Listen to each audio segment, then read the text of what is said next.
And now, Suspense.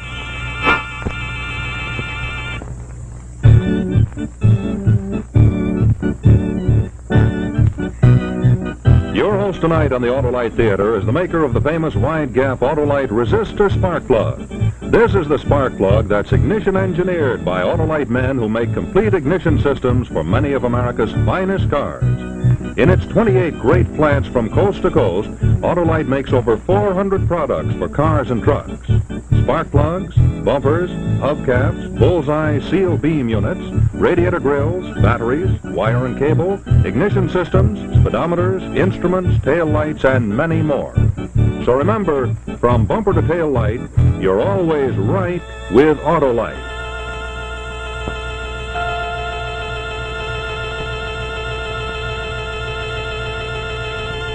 Now, Autolite and its 60,000 dealers and service stations everywhere present Suspense.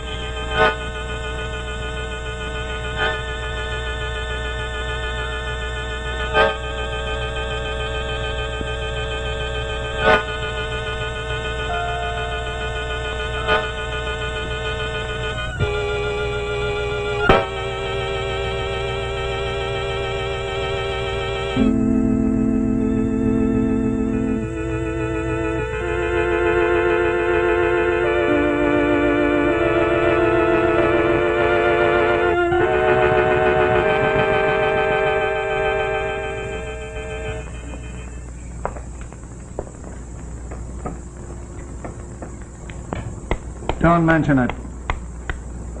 You remember that Meade case I said we shouldn't have paid out on? Now, leave that one be, will you? And give me my cigarettes.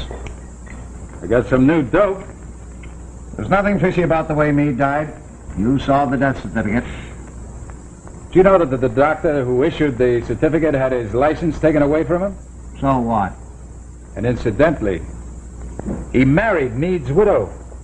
And you think they got rid of Meade, is that it? No, I didn't.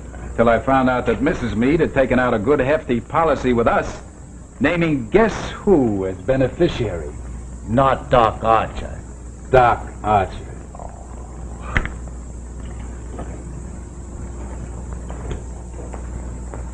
Oh, I just love a cigarette. You know, this is the first one I've had in goodness knows when. The doctor, my husband that is, doesn't approve. Funny thing, nothing we like seems to be good for us. Oh, it isn't that he minds. He just thinks they're a needless expense, and of course he's right. Yeah, I know. Mrs. Archer, how did you hurt your arm? Oh, I sprained it falling down the cellar stairs. Silly me. The lucky thing you didn't hurt yourself worse. Well, that's what the doctor said. He was furious. But it wasn't very bright of me to leave the rolling pin at the top of the stairs. Well, it does seem kind of risky. I haven't the slightest idea why I left it there. But that's what I get for being so absent-minded. You know, Mr. Westcott, when I was in the theater... Oh, you were an actress, huh? Well, long time ago. Couldn't have been too long ago. Mrs. Archer, have you had any other accidents lately? No, why? Well, maybe we'd just like to know how good an insurance risk you are. That's a pretty fair-sized policy you carry.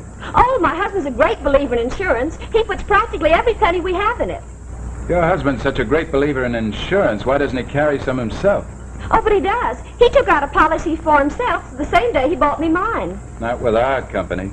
Oh, well, perhaps not. It's probably with another company. I haven't seen the policy myself. The doctor keeps track of his own papers. Well, then you don't actually know if there is a policy. Well, of course I do. He said there was. Why would I be the only one insured? Yeah. That's just what I'm wondering, Mrs. Archer. What do you mean? Well, there's always been one or two things about your first husband's death that I never quite understood. Never quite understood? Yeah. Tell me something. Up until the time of his death, had he ever had any stomach trouble or any difficulties with his heart? Well, no, but there has to be a first time. Had you known Dr. Archer long before you married him? Oh, yes, he was an old friend of ours. Having your husband die must have made it quite convenient for Dr. Archer. Are you suggesting that Dr. Archer had something to do with my first husband's death? I'm not suggesting anything yet. Why, I never heard of anything so outrageous in my life. I ought to complain to your company about you. If I'm wrong, Mrs. Archer, you do all the complaining you want to, but you've got to listen to me for a minute first. No, Mr. Westcott, I don't have to listen to you, and I'm not going to listen to you. I want you to leave my house right now, please. Mrs. Archer, in the year 1933, an old lady tripped over a broom, fell down a flight of attic stairs, and broke her neck. Her name was Mrs. Archer. And her son, who was your present husband, collected in the neighborhood of $25,000 insurance money from a fall. He told me all about that accident. Oh, did he also tell you how the steering wheel failed in his brother's car? As sole beneficiary, he collected another $20,000. What's all this got to do with the way my first husband died? Certainly Dr. Archer didn't get anything out of that. He got you, Mrs. Archer. Mr. Westcott, I'm not such a fool to think that Dr. Archer is so much in love with me that he'd do away with someone just to get me. If I'm right about this has nothing to do with love. Well, what has it got to do with then? Dr. Archer just needs somebody to insure. Have you said all you have to say? All except this. If you're wise, you'll be careful. More careful than you've ever been in your life before. Please go. All right. I'll leave those cigarettes for you, Mrs. Archer.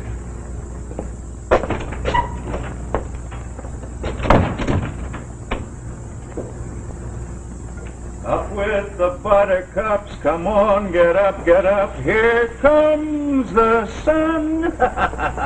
There, just what the doctor ordered. Now, isn't that a beauty? Oh, it is a beauty, Stephen. Oh, nothing is too good for my darling. Oh, Stephen. A few minutes every day under this while you're in your bath and you'll be a new woman. Now, I'll put the lamp where it belongs. Up with the buttercups, come on, get up. Josie, Yes?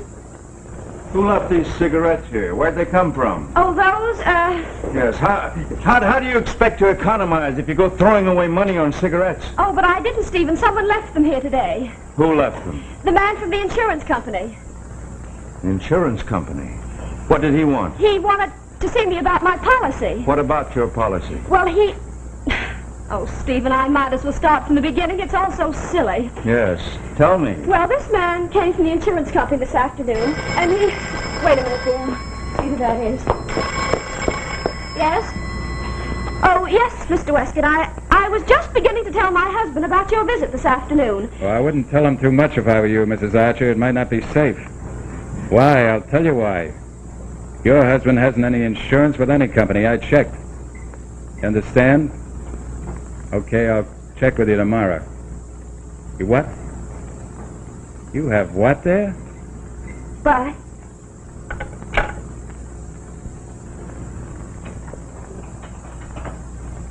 What did he want? He wanted to know if he left his cigarettes here.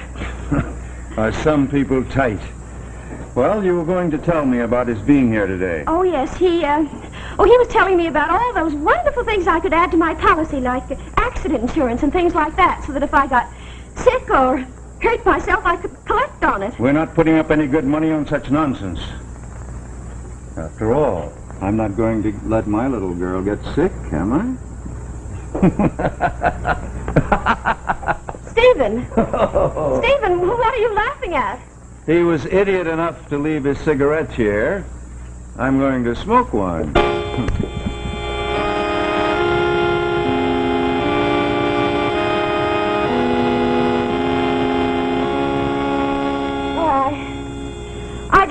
I just can't believe any of it. It's like those scary plays I used to do in stock, Mr. Westcott. Were you a good actress, Mrs. Archer? I think so. Why? I don't know. I was just thinking about something. Goodbye, Mr. Westcott. Bye, Mrs. Archer.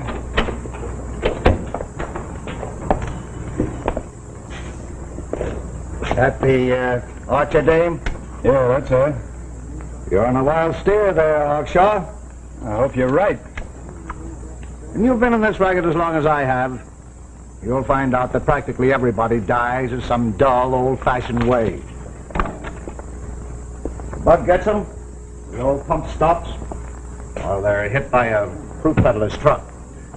You young fellas are always looking under beds for Dracula. It's time you realize that the common bathtub kills more people than Al Capone and all his boys ever did. Just today. Just today. I had to pay on a man who knocked the sunlamp on himself while he was taking a bath. You mean he was electrocuted? He sure was. And now his relatives want to collect not only the life insurance, but property damage on the lamp.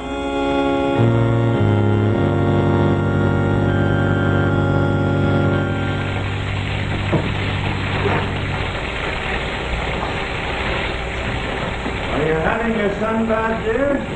Yes, Stephen? Have you seen my wallet? No, I haven't. It's probably in the suit you had on yesterday. No, it isn't.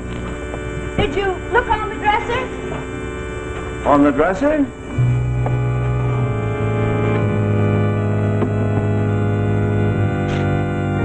It isn't there. Well, I haven't the slightest idea where you put it then. Maybe I left it in the bathroom. Now, why on earth would you leave it in the bathroom?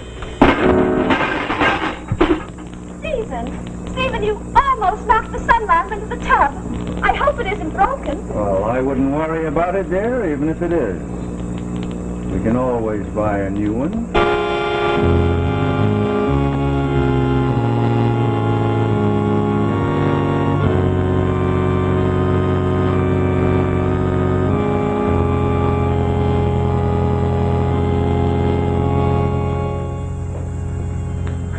In just a moment, we'll bring you the second act of Mortem, starring Sidney Blackmer and Peggy Conklin.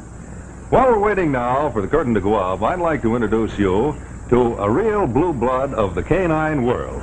She's the Baroness von Strudel mit Lachs under Bagel. Well, it seems the Baroness started off one day to collect her usual blue ribbon at the annual dog show. She'd always walked off with the honors before, but that car was no winner, and the way it was jerking the Baroness around, it looked like she wasn't going to be a winner either this time. But the Baroness wasn't blue ribbon for nothing. She was smart enough to know what was wrong. She knew that the trouble was old, worn-out spark plugs, and she knew what the remedy was, too. So she came in here for a set of those sensational new Autolite resistor spark plugs. You see, there's a newly developed 10,000 ohm Autolite resistor built into every Autolite resistor spark plug, found in no other automotive type spark plug. It's this resistor that cuts down on electrode wear. It actually increases electrode life 200% and more.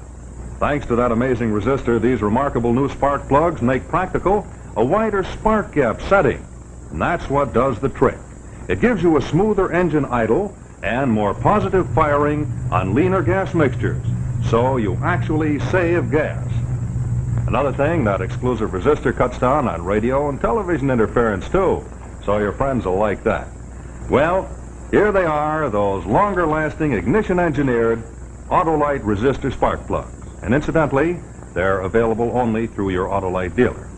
So, if it sometimes seems to you that your car's going to the dogs, why don't you stop in at your nearest Autolite dealer right away and have him take out those old worn-out narrow-gap spark plugs and replace them with a set of these new revolutionary wide-gap Autolite resistor spark plugs. Well, sir, after we got a set of Autolite resistor spark plugs into the Baroness's car, her problem was all settled, and she got her usual blue ribbon, too. Yes, indeed, thanks to Autolite. And your plug-weary car will take first prize for smoothness if you take a tip from the Baroness. And that is, visit your Autolite dealer tomorrow. Remember, from bumper to tail light, you're always right with Autolite.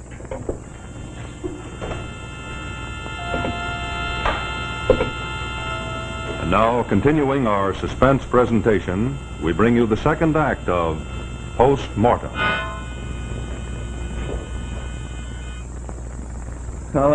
This little piggy went to Wall Street. Almost time to open him up, huh, dear? Well, it certainly sounds like it. Oh, I'll get there. Well, remember, we're not buying anything. This is me. That's right. Telegram. Oh, Sign here, please. you'll have to excuse my left hand. I hurt my right one. That's beautiful compared to some of the John Hancocks I get. Thank you. Well, now, who in the world would send me a wire as Mrs. James Mead? Well, open it.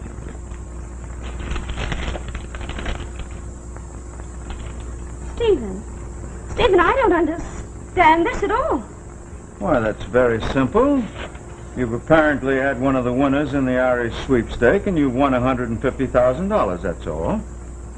What's that? Josie! Josie, we've won $150,000! But how? Oh, darling, you don't need to fool your little Stevie anymore. I know it's wrong to gamble and waste money, but this time I forgive you. Darling, how I forgive you! But Stephen, I didn't buy a sweepstakes ticket. Well, you must have. This is from the committee of the whole shebang. I never bought one of those things in my life. Well, then why would they send you this wire? Look, that's you, Mrs. James Meade. And I'm not Mrs. James Meade any longer. Well, I'm Mrs. Alton. You're the one they mean. But how could I be? I didn't buy a ticket. Then why would they send you this wire? I haven't the remotest idea. Unless What? poor Jim bought it for me and forgot to tell me about it. That's it. He bought it. Wasn't that sweet of him? Oh, sweet isn't half of it. Oh, $150,000. Stephen, what Yes, does this mean? Winner must have ticket in his possession. Well, it simply means you have to have the ticket, that's all. Well, I hope we can find it. Well, we've got to find it. We can't let $150,000 slip through our fingers. Oh, now, let's see. Where would Jim put a thing like that? Well, think, for heaven's sake, think. Well, I am thinking, Stephen. You ought to know. After all, you were married to the man long enough. Where would he put it? Well, now, let me see. Where would he put it? Oh, I know, Stephen. Sometimes he used to hide things behind the clock.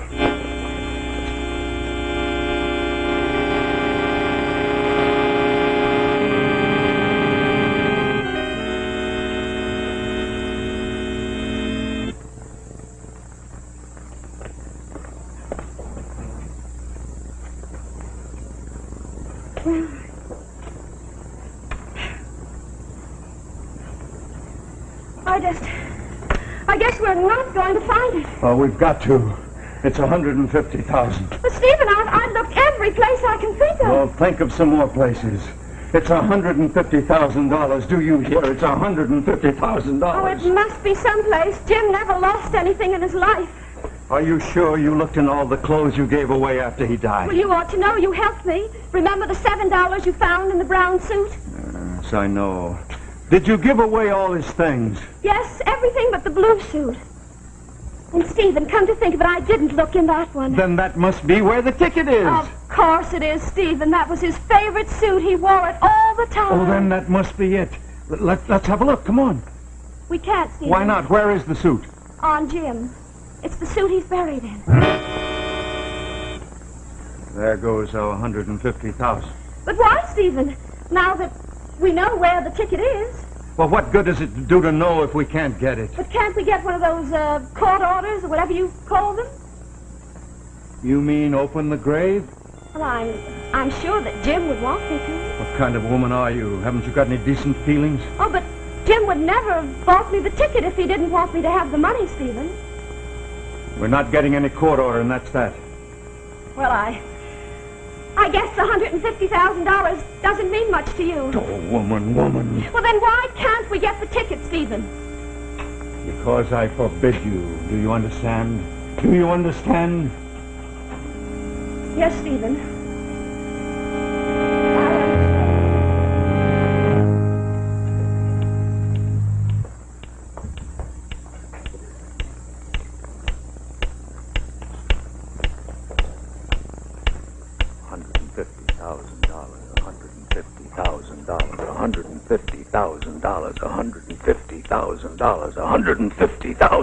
$150,000.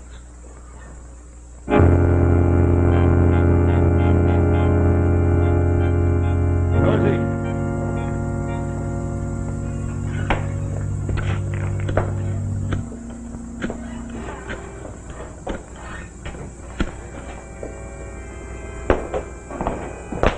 Riley, this is Dr. Archer. There's a little chore I want to have done. You'd better meet me.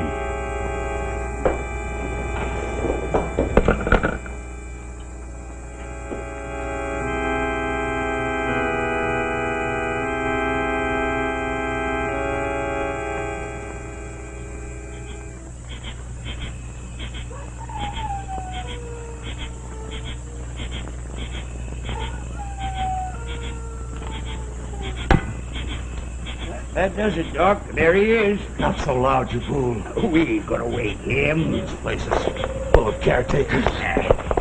What are you looking for, Doc? That's my affair. Now, it ought to be in one of these pockets here. I can't understand it. It must be here. He can't have any money on him, Doc. Shut up. Can't you take it, Joe? I'm beginning to suspect I've taken one joke too many tonight. What do you mean? What I'm looking for isn't here and never was here. What are we doing then? Never mind.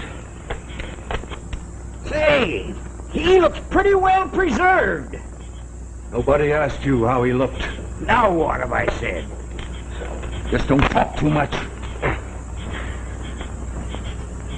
There's no need to be so jumpy, Doc. Downey's keeping an eye out. He'll give a whistle if anybody comes. It's not there. It's not there, that's all. It's a shame, Doc. Let's get this thing covered up, fix it back the way we found. What's that?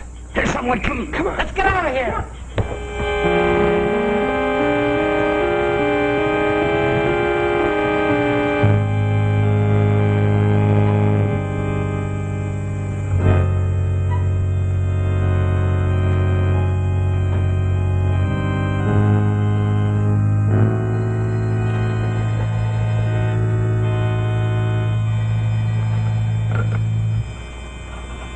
Hello? Miss Riley, what happened? Everybody got away except the body. No, I'm not kidding. The guards come, and they took the coffin and the body off someplace. They fuss around it quite a while. And then I hear them saying something about an autopsy. Looks like arsenic poisoning, one of them said. Arsenic. Autopsy. Are you sure? All right. All right.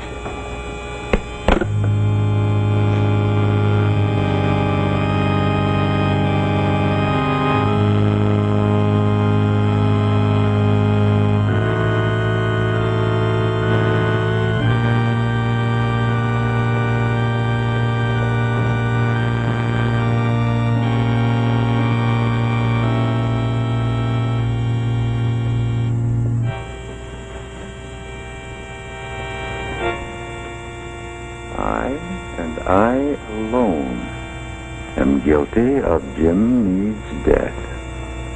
He is fully revenged on me, as I cannot bear to go on living any longer. I hope God will forgive me. Josephine Archer.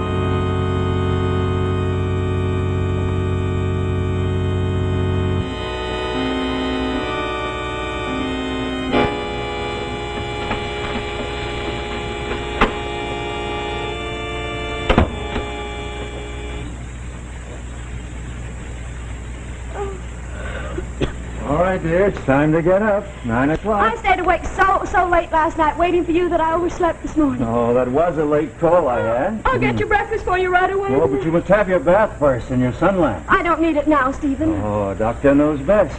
Stephen? Yes, Stephen, dear? do you still think we ought to let the $150,000 just go? I think we should get that court order and find the ticket. Oh, really, Stephen? Yes, I want you to have everything that's coming to you. There, your bath's all drawn. Now, I'll turn on the light. And your royal bath is ready. Now, you step right in, dear, and I'll fix the lamp just right. Oh, I can fix it, Stephen. Oh, doctor's orders. Oh, will you get that, Stephen?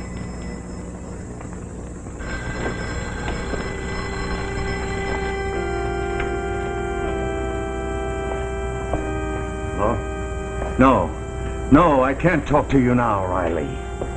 Of course you'll get the $50. No, you won't get 100. You only did half the work. You'll get 50 or nothing. All right. I'll see you later. Who was it, Stephen? One of my patients, dear. Are you in the tub? Yes, Stephen. Oh, darn it. What's the matter? I must have left my wristwatch in the bathroom. Well, you can't come in now, Stephen. I've got the lamp in front of the door, and you'll knock it over. I think I will come in, Josie. There's something that I want to talk to you about. What? You shouldn't have done it, Josie. Done what? Poisoned Jim Meade. What are you talking about? It was you who got the insurance, Josie. Stephen, do you believe that I... The police will when they examine the body. The police won't believe. I'll tell them. You won't tell anyone anything, Josie.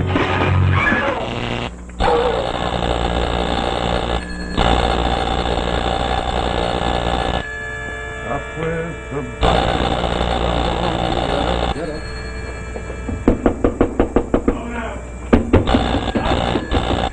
Whoever it is, you'll have to excuse me. I'm just telephoning the police. Oh, you are the police. Well, you wanted us, mister. Here we are. I've just had the most frightful shock. Look at this. What kind of writing is this? I don't know. My wife must have written it with the left hand. She'd hurt the other one. What's it mean? I don't know. I found it lying on the bathroom floor by the body. You mean your wife is dead? Well, apparently she pulled the sun lamp into the tub and electrocuted herself. Oh, this is awful. I told her time and again to be careful. And I was careful, Stephen. Josie, I thought the sun... Yes, you pushed the sun lamp into the tub. But I wasn't in the tub then. Mr. Westcott had also warned me about that. And, Stephen, it was Mr. Westcott's idea that you think that Jim had won the sweepstakes. Yeah, it was nice of you to open up the grave, Archie. You saved us the trouble. We found the arsenic, all right, so I guess that fixes you. Josie. Poor, dumb little Josie. Come on, Archie, let's get moving. Up on your feet. Yes, Stephen. Up with the buttercups.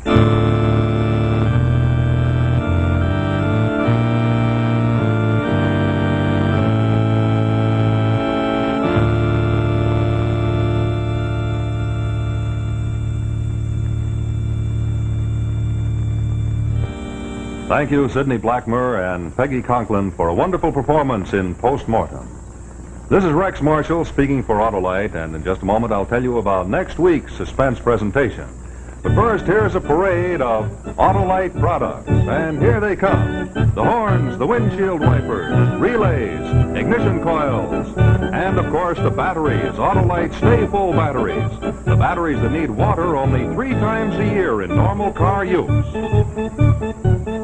And here comes the wire, followed by the battery cable. And there are the starting motors, then the distributors, the generators, and of course the gas gauges. And there are the spark plugs, ignition-engineered resistor spark plugs. Look at that precision, typical of Autolite, because Autolite means precision engineering. Yes, in its 28 plants from coast to coast, Autolite makes over 400 products for cars, trucks, airplanes, and boats. So insist on Autolite original factory parts at your neighborhood service station, car dealer, garage, or repair shop. Remember, from bumper to tail light, you're always right with Autolite.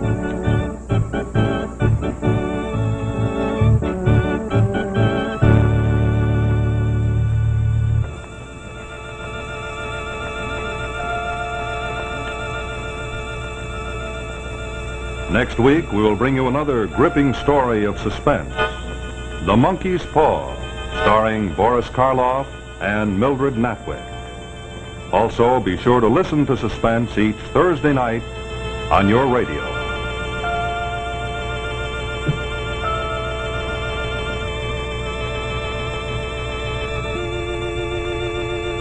This is CBS, the Columbia Broadcasting System.